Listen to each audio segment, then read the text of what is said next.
নমস্কাৰ এই মুহূৰ্তত আহি পৰিছে সন্ধিয়াৰ কেইবাটাও গুৰুত্বপূৰ্ণ খবৰ আৰু এনে ধৰণৰ খবৰসমূহ নিতৌ চাবৰ কাৰণে চেনেলটো সাবস্ক্ৰাইব কৰি ভিডিঅ'টোত এটা লাইক কৰি দিব। এই মুহূৰ্তত জনাইছো এটা গুৰুত্বপূৰ্ণ খবৰ 1971 চনৰ 25 মাৰ্চৰ পূৰ্বে অফাসকল বিদেশী নহয় বিদেশী খেদাৰ নামত হাতী খোৱা মানুহক হাৰাশাস্তি কৰিছে হিমন্ত বিশ্ব শৰ্মাৰ চৰকাৰে। ৰাজ্যৰ মুখ্য সচিবক স্মাৰক পত্ৰ প্ৰেৰণ কৰি বিধায়ক নুৰুল হুদাই এই মন্তব্য কৰিছে। পৰৱৰ্তী খবৰ স্বদেশীক বিদেশী সজাইছে হিমন্ত বিশ্ব শৰ্মাৰ চৰকাৰে। এওঁলোকৰ চকুলৈ এবাৰ চাওক। এওঁলোকৰ চকুৱে কৈছে যে এই দেশ আমাৰ, কিন্তু আমি এই দেশৰ নহয়। কেইবাজনো লোকক ভাৰতৰ পৰা অসমৰ পৰা খেদি বাংলাদেশৰ সীমান্তত থৈ আহিছে। পৰৱৰ্তী খবৰ মহাসাগৰ নে মহানগৰ, ইয়াই নেকি ফাঁকি দিয়া মুখ্যমন্ত্ৰী হিমন্ত বিশ্ব শৰ্মাৰ বানমুক্ত গুৱাহাটী মহানগৰীৰ ছবি আপোনালোকক দেখুৱাইছো। নেৰানেপেৰা বৰষুণতেই বান সদৃশ পৰিস্থিতি গুৱাহাটী মহানগৰত। গুৱাহাটীৰ বানপানীৰ পৰা নাগৰিক সুৰক্ষাৰ বাবে বিশেষ যোগাযোগ নম্বৰ মুকলি কৰা হৈছে, টোল ফ্ৰী নম্বৰ মুকলি কৰা হৈছে। যদি আপুনি গুৱাহাটীৰ বাসিন্দা তেনেহলে এতিয়াই টোল ফ্ৰী নম্বৰ দুটা নোট কৰি লওক, 03611077 আৰু মোবাইল নম্বৰটো হৈছে 9365429314।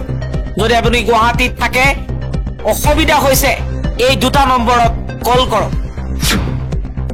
পৰৱৰ্তী খবৰ সাংসদ গৌৰৱ গগৈৰ পাকিস্তান লিংক সন্দৰ্ভত শীঘ্ৰেই SITয়ে তলব কৰিব পত্নী সহ সাংসদ গৌৰৱ গগৈ। গৌৰৱ গগৈক তলব কৰাৰ বাবে প্ৰয়োজনীয় অনুমতিৰ বাবে আবেদন কৰিছে SITয়ে। লোকসভাৰ অধ্যক্ষ ওম বিৰলালৈ আবেদন পত্ৰ পঠাব অসম আৰক্ষীৰ SITয়ে।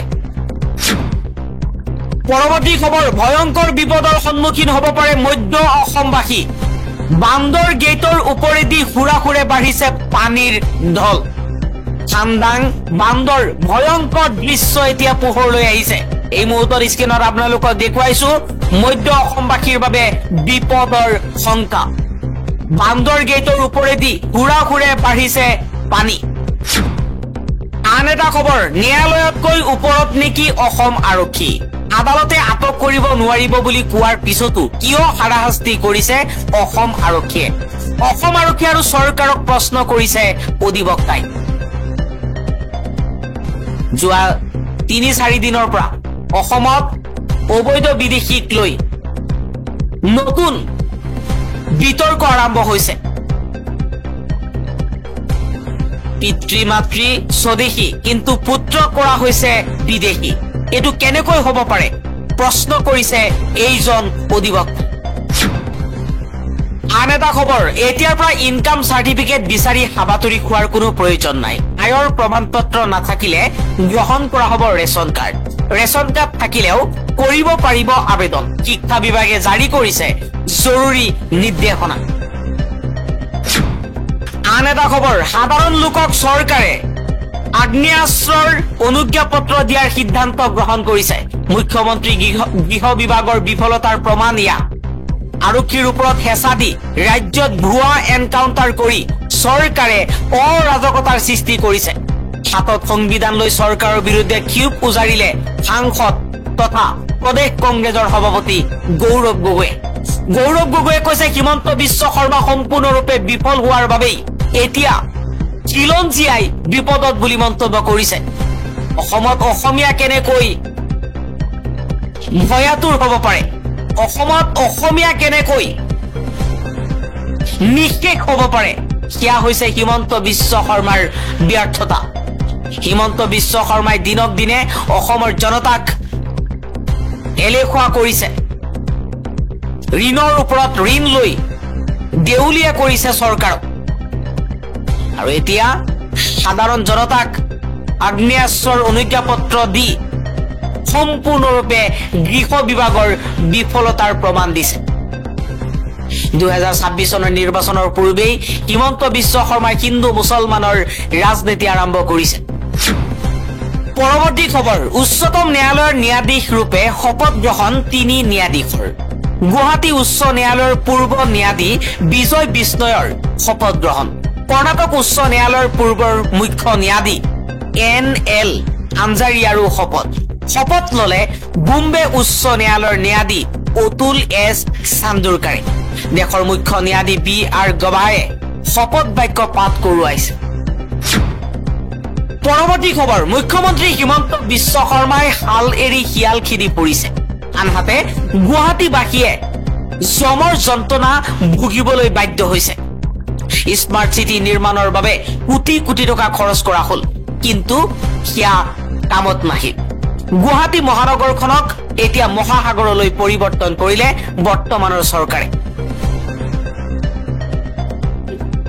কোটি কোটি টকা ক'ত খৰচ কৰা হল স্মাৰ্ট সিটিৰ নামত ইমান টকা কলৈ গৈছে কাৰ পকেটত গৈছে প্ৰশ্ন কৰিছে সৰ্বত্ৰে গুৱাহাটী মহানগৰবাসী আন এটা খবৰ মুখ্যমন্ত্ৰী হিমন্ত বিশ্ব শৰ্মাৰ বিৰুদ্ধে সৰব হৈ পৰিছে গৌৰৱ গগৈয়ে কৈছে মই মুখ্যমন্ত্ৰী হিমন্ত বিশ্ব শৰ্মাৰ ৰাজ্যৰ সীমান্ত অঞ্চলত সাধাৰণ নাগৰিকক অস্ত্ৰ বিতৰণৰ সিদ্ধান্তক তীব্ৰভাৱে নিন্দা কৰিছো অসমৰ জনতাৰ প্ৰাপ্য হৈছে উপযুক্ত সংস্থাপন সুলভ স্বাস্থ্য সেৱা আৰু মান সম্পূৰ্ণ শিক্ষা ব্যৱস্থা অস্ত্ৰ নহয় আৰক্ষী আৰু সীমান্ত বাহিনীক শক্তিশালী কৰাৰ পৰিৱৰ্তে চৰকাৰে বিজেপি RSSৰ সমৰ্থক আৰু স্থানীয় অপৰাধী গোটৰ মাজত অস্ত্ৰ বিতৰণৰ পৰিকল্পনা কৰিছে ইয়াৰ ফলত গোষ্ঠী হিংসা আৰু ব্যক্তিগত প্ৰতিহিংসাৰ অপৰাধ বৃদ্ধি পাব স্থানীয় ব্যৱসায়ী তথা বেপাৰীসকল নিৰ্যাতনৰ সন্মুখীন হ'বলৈ বাধ্য হ'ব ইয়া গণতান্ত্ৰিক শাসন নহয় ইয়া আইনহীনতা আৰু জংগল ৰাজৰ দিশত বিপদজনক পদক্ষেপ এই সিদ্ধান্তই জনসাধাৰণৰ হিতৰ সলনি নিৰ্বাচনী স্বাৰ্থক প্ৰতিফলিত কৰে মুখ্যমন্ত্ৰী হিমন্ত বিশ্ব শৰ্মাই এই সিদ্ধান্ত তৎক্ষণাৎ সলনি কৰি দায়িত্বশীল নেতৃত্বৰ জৰিয়তে জনসাধাৰণৰ ভৰসা পুনৰুদ্ধাৰৰ দিশত মনোযোগ দিব লাগে বুলি মন্তব্য কৰিছে গৌৰৱ গগৈ পৰৱৰ্তী খবৰ গুৱাহাটীৰ কৃত্ৰিম বানক লৈ এতিয়া লাভ জেহাদৰ প্ৰসংগ উত্থাপন কৰিলে মন্ত্ৰী জয়ন্ত মল্ল বৰুৱাই মুখ্যমন্ত্ৰী হিমন্ত বিশ্ব শৰ্মাৰ সৈতে সুৰ মিলাই USTMক টাৰ্গেট মন্ত্ৰী জয়ন্ত মল্ল বৰুৱাৰ USTMৰ পৃষ্ঠপোষকতাত গুৱাহাটীৰ কৃত্ৰিম বানপানীক লৈ একাংশই অপপ্ৰচাৰ চলাই আহিছে বুলি সামাজিক মাধ্যমত মন্তব্য কৰিছে নগৰ উন্নয়ন বিভাগৰ মন্ত্ৰী জয়ন্ত মল্ল বৰুৱাই বৃহস্পতিবাৰে পুৱাই গুৱাহাটী মহানগৰী কৃত্ৰিম বানপানীৰ কবলত পৰাৰ পিছত সামাজিক মাধ্যম যোগে মন্ত্ৰী জয়ন্ত মল্ল বৰুৱাই প্ৰতিক্ৰিয়া ব্যক্ত কৰি USTMক টাৰ্গেট কৰি লয় সামাজিক মাধ্যমত USTM থকা স্থানীয় 2010 আৰু 2025 চনৰ দুখন স্যাটেলাইটৰ আলোকচিত্ৰ সংলগ্ন কৰি মন্ত্ৰীগৰাকীয়ে প্ৰতিক্ৰিয়া ব্যক্ত কৰে সামাজিক মাধ্যমত ফটো দুখনৰ তুলনা কৰি মন্ত্ৰীগৰাকীয়ে কৈছে এই ফটোখন মই সেই সকলৰ বাবে আগবঢ়ালো যিসকলে USTMৰ পৃষ্ঠপোষকতাত গুৱাহাটীৰ কৃত্ৰিম বানপানীক লৈ এক অপপ্ৰচাৰ চলাই আহিছে আপুনিও জানে যে তাহানিৰ পৰা গুৱাহাটীৰ এখন অপৰিকল্পিতভাৱে গঢ়ি উঠা মহানগৰীখনক চাৰিওপিনে পাহাৰে আৱৰি ৰখাৰ লগতে মাজমজিয়াটো কেইবাখনো পাহাৰ অৱস্থিত তেনে ক্ষেত্ৰত বৰষুণ দিলেই পাহাৰৰ পৰা পানীৰ ঢল নামি আহি কিছু সময়ৰ বাবে বাট পথ জলমগ্ন কৰি তোলে